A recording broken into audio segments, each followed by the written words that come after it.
Karibu katika simulizi nzuri ya mambo ya ajabu katika ulimwengu wetu. Leo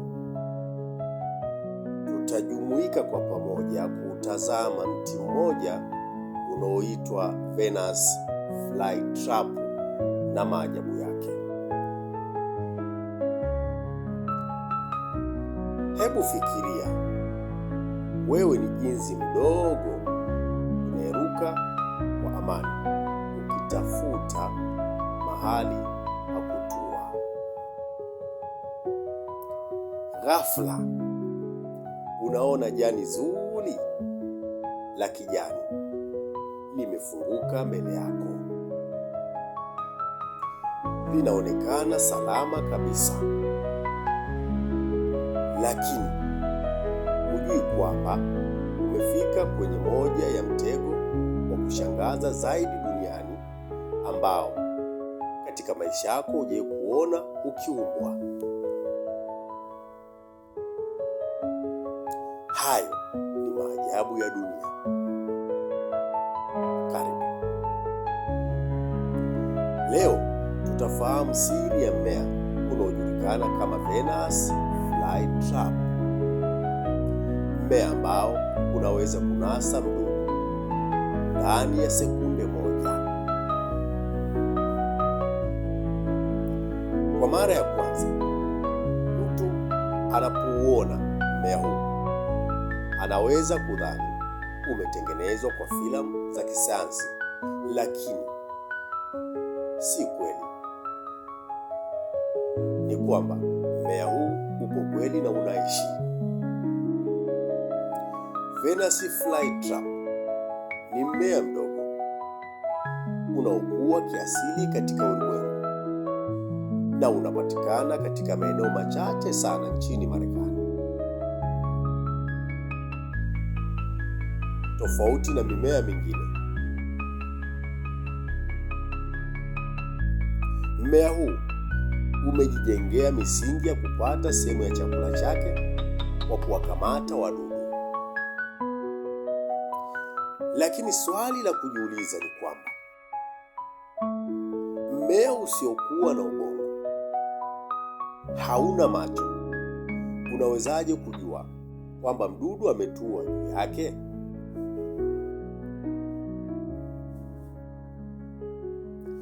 Nadhani ndani ya kila jani kuna nywele ndogo sana zinazofanya kazi kama vihisi. Tunaposema vihisi tunamaanisha nini? Tunaposema vihisi, ina maana kwamba kuna vitu vinavyosababisha mmea uweze kujua kwamba kuna kitu kimetua juu yangu. Mdudu anapotua na kugusa nywele hizo mara moja, hakuna kinachotokea. Lakini akizigusa tena ndani ya muda mfupi, mmea hutambua kwamba si upepo wala si tone la mvua. Hapo ndipo mtego huanza kufanya kazi yake. Kwa kasi ya chini ya sekunde moja, jani hufunga na kumzuia mdudu asiweze kutoroka wala kuruka. Miiba iliyopo pembezoni mwa jani haimchomi mdudu. Kazi yake ni kutengeneza kama gereza dogo ili asiweze kutoroka ama kuruka. Mdudu akijaribu kujinasua au kujiokoa, mmea hutambua kuwa amekamata chakula halisi. Kisha jani hujifunga kwa nguvu zaidi na kuanza kutoa vimeng'enya maalum vya kumeng'enya mwili wa mdudu huyo ambaye amenaswa. Mchakato huu unaweza kuchukua siku kadhaa Baada ya mdudu kukamatwa, baada ya hapo mmea hufungua jani tena ukiwa umechukua virutubisho vinavyohitaji, huku mabaki magumu ya mdudu yakibaki ndani au kupeperushwa na upepo. Huenda ukajiuliza kama mimi, kwa nini mmea huu unakula wadudu badala ya kutegemea udongo kama mimea mingine? Jibu ni kwamba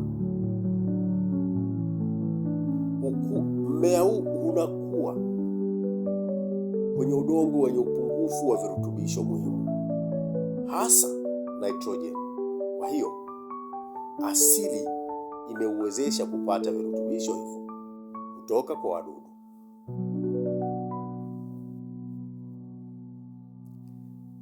Na usiwe na wasiwasi, Venus flytrap hauwezi kumla binadamu.